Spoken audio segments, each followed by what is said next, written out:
dickheads. Glad to be back.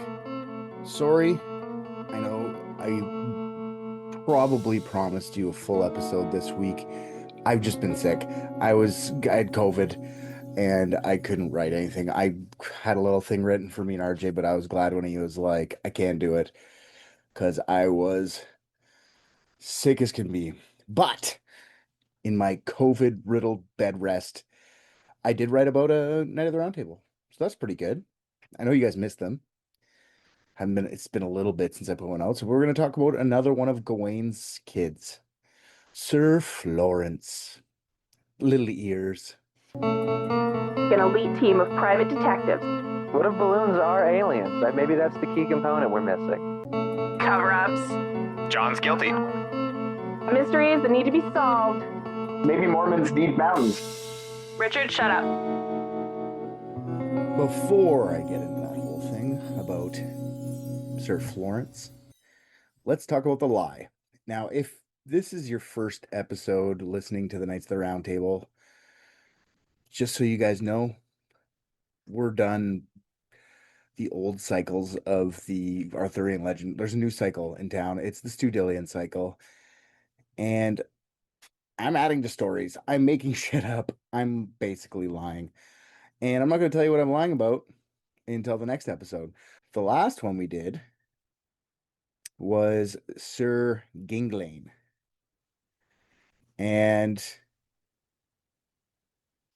I made up that story about what was it called? The frog with four legs story. It was terrible. I know. It was a bad lie. I didn't even write a lie in. I didn't even respect you guys as an audience to like think up a lie. It was like, I can make up a lie in the cuff. No, I can't. That was terrible. So this time I've fully formed a lie.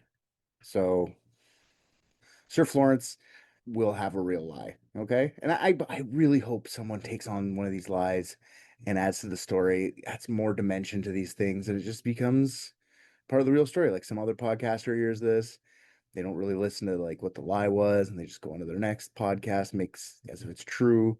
Somebody else listens to that, and then just one day, frog with the four legs is real. I just want that so badly. So today, let's talk about our night. It's time. Let's talk Sir Florence. So Sir Florence is Sir Ginglain and Sir Lovel's brother. Now, if you remember from the Sir Gawain episode, talked about a couple episodes ago, I told you Gawain was a lover. He had many women in his life. He was fucking. And he didn't just stay with humans. He would fuck like fairies and mythical creatures and stuff like that. He's banging everyone. He's a weirdo. The whole fairy thing is screams pedo. I'm just saying it again. Ginglain's mother was a fairy named Blanchemal. Blanchemal? Whatever her name was. But Sir Florence and Sir Lovel, they have a human mother, and her name is Guilloret. And Guilloret was another knight's sister, Sir Brandiles. Now, I'm sure Sir Brandiles loved the fact that a man whore fucking Gawain was banging his sister. That's always great when your buddy's banging your sister. I never had a sister, but I'm sure I would have been pissed if one of my friends was banging them. Tell you that much. And especially like a man whore like Gawain. Like at least it was a respectable knight. Like not a, I don't know. I don't know. They're all pretty fucking bad, honestly. They just fight for people's hands in marriage. It's weird. But anyways, Florence is the older of the two brothers, between him and Lovel. Florence was born in Camelot, and he grew up hanging around King Arthur, Sir Kay, Merlin, all the other knights of the Round Table. He was around. He was a little guy. He was quiet, even as a child, but he was always around. And he was one of those kids that really wanted to be a knight. So he saw the other knights being merry and having drinks and doing whatever they were doing.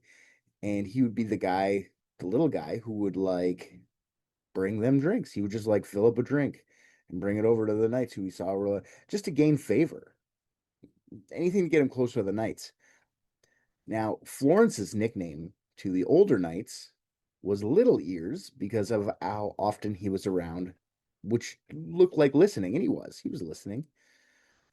Most times they didn't even notice that he was in the room until he came over with a drink or something.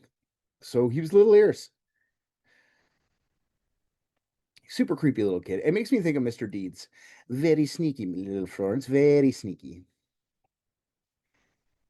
So Merlin takes Florence under his wing at the age of 7. Merlin took him on as a squire, which I didn't really know wizards had squires. A little, I fear they have little apprentices, but he had a squire. Anyways, Merlin got him as a squire. And Little Ears was disappointed by this appointment because he wanted to be a brave knight, hence sucking up to the knights. He didn't want to be a wizard. Wizards are weird. Wizards had like ingredients in their pockets. Wizards walked around with eyes of newt. Wizards are weird. Wizards were not what he wanted. He wanted to be cool. He wanted to be a knight. The Knights seem like the football team of the town. The Wizards just seem like the ball boy or maybe the assistant coach. It's just weird. Florence was disappointed. Doesn't really matter though, because he was a little kid in Arthurian times, and they probably didn't have any rights. And Merlin was he's Merlin, so that's what he wanted. He wanted Florence. So Merlin took him in. And as a page for Merlin, Florence was taught fighting skills that weren't the usual lance longsword combo because Merlin was not trained in those things. I'm sure he was pretty good at it. He was an old man. We'll do a Merlin episode eventually. I don't really know lots about Merlin. I know that he directed a lot of this stuff, but he's not really mentioned a lot in a lot of stories, honestly. But Merlin taught Florence the art of fighting with knives and bows. And it turns out Florence had an affinity for throwing knives, which is pretty fun, I think. The knight with the throwing knives, like, carried around a sword, but later on he had knives too. And Florence thought his specialty was throwing knives. Florence was like, I'm the guy for that. But Merlin disagreed. Merlin thought his skills laid in being not noticed. It sounds like a weird skill to be really good at. And I don't think he practiced it. It's just he was that guy who just was quiet and around and listening. Nobody's noticing him. So Merlin said, let's focus on that. So Merlin's teaching him like how to scale walls at night and sneak in past someone, kill someone silently. Florence was basically turned into like a ninja knight. He was the ninja knight. Little Ears, the ninja knight. Now, Florence, I shouldn't say, there's not lots to go on about Florence, to tell you the truth. He wasn't an assassin from what I could see, like, even though he probably could have been an assassin. He's more like a Rambo type character, where he'd go in like as an army of one, you know? But he wouldn't even just go like head on straight. He'd like sneak in and then like not really make it a quiet assassination. He'd go in knives a blazing. From what I understand, there's only a couple little stories here about Florence. So during Arthur's war against the Romans, while Arthur's forces besieged the city of Tuscany, they were starting to run out of food. Arthur recognized the need for food and he calls upon Sir Florence to head to the nearby Great Woods and gather up some beasts for food. The woods he sent him to was the known place for where the Romans kept their livestock. So Arthur not only sends Florence, he sends Gawain, Wishard, Clegus, Claremont, and the captain of Cardiff and his knights to go with Little Ears to steal the livestock. Florence didn't really need anyone to go with him, but he took them anyways. And the stories keep calling what they're stealing beasts, but I think that's just an old timey way of saying cattle or other livestock. So that ragtag group of knights, led by Gawain and Little Ears, Gawain was more the senior guy. They go down to the forest, wrangle up a bunch of beasts, and rest them in a nearby meadow. Gawain, after this task is complete, when they get them to the meadow, leaves the livestock gathering group. I'm not really sure why, but he comes back with a Saracen named Priamus. Now we've learned about Saracens. Saracens were basically like Arab people, like not whites who didn't believe in Christianity, but they lived in the area. Saracens would have like also been fighting Rome at the time, I guess. I don't know why he comes back with the Saracen. I didn't really read the story when I was talking to Gawain. Gawain had enough stories where I kind of skimmed through a few that didn't seem so interesting. But from what I understand is that Gawain went out there, found this Priamus guy, fights him a little bit. Priamus concedes and says, "Hey, I want to join your army."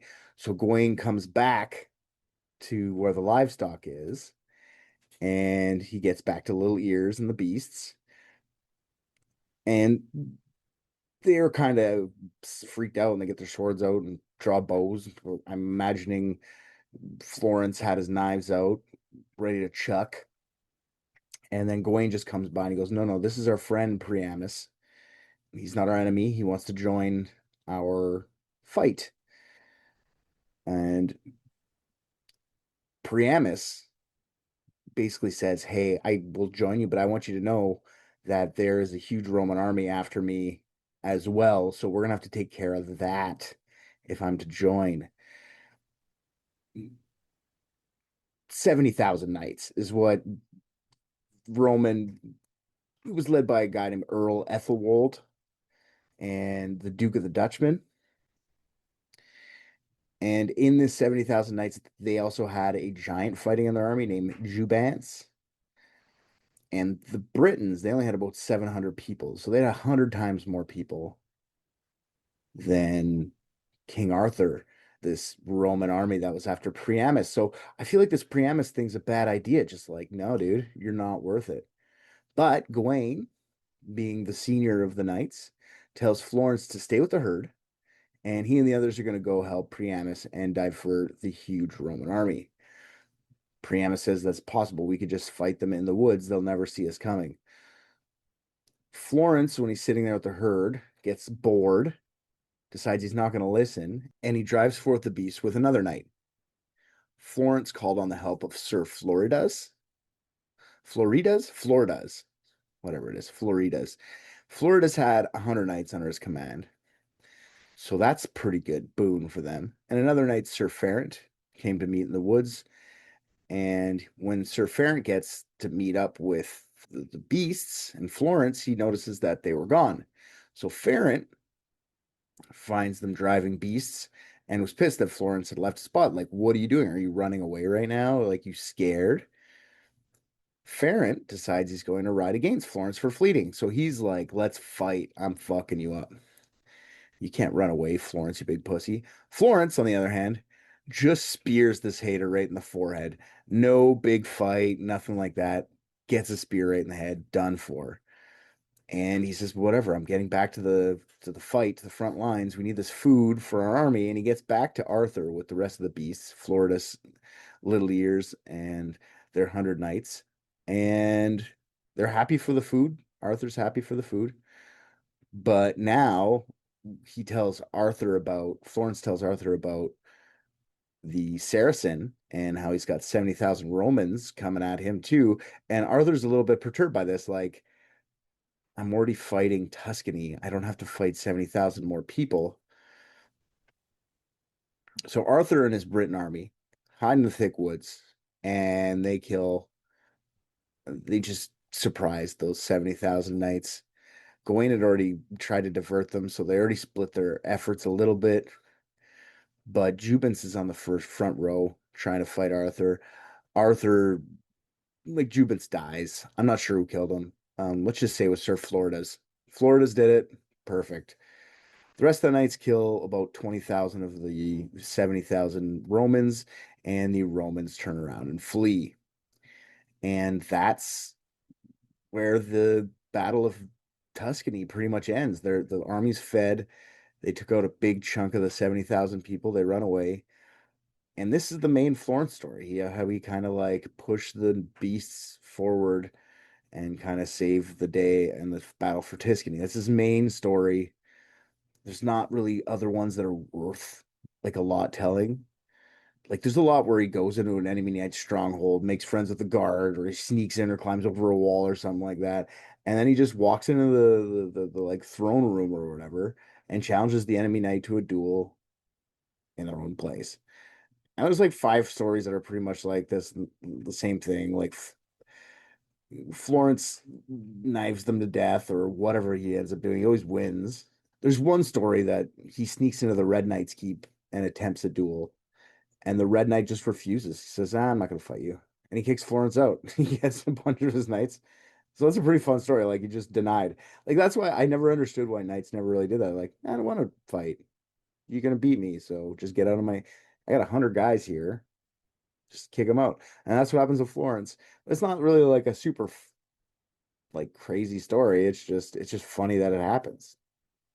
It's just funny. Florence just gives up. He just sure. Now, there's not super lots. Like he's not Sir Florence Lilliers isn't the biggest, most well-known knight, but I do know how he died. Florence died the same way the rest of his family died in the battles that preceded the Arthur, Guinevere, Lancelot, Tryst thing. So Florence ends up joining with Mordred and Agravain. And if you know anything about that story, Mordred and Agravain were all about like, let's tell Arthur about Lancelot.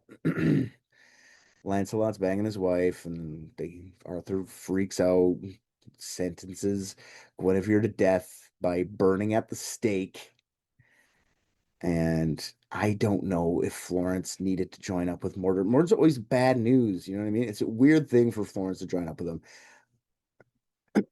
But I guess he was too nice, and he was all about telling Arthur about Lancelot's deception. He didn't want to keep that a secret from him. He loved Arthur. And Florence is good and valorous, and he was that guy. So maybe all that stuff led to his downfall. He just had to be too honest. So Arthur assigns Florence to guard Guinevere just before she's to be executed at the stake. And he, along with his brothers Lovell and Ginglain, died during that battle that ensued when Lancelot came to save his lover's life. And guess who killed our buddy Sir Florence? It's exactly who you think. It's the one who killed the most knights out of everyone. And I can't wait to do an episode on him because I think he is the biggest villain in this entire thing.